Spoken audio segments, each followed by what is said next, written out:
Alright, here's my hard surface wand, doing some cleaning after a little pre-spraying and agitating. I used the little CRB machine over there and put down a little pre-spray at a 16:1. So anyway, I'm taking care of sheetrock debris and stuff that's going on here. And I'm at 800 PSI right now anyway, just to blast it out. And then I'm going to take and put a air mover on it and see how it looks.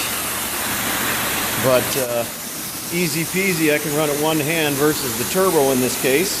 They didn't want a turbo on this, so I'm not giving them a turbo. As a matter of fact, it's nice to pull out those corners there and the sheetrock debris and construction debris that gets up underneath there that, of course, nobody ever takes out. And I am actually, in this case, freshwater rinsing because don't need any more cleaner. And it's all skipping off the top, so it's doing really quite well. And I have a lot more to go. So this is the beginning of it. Later.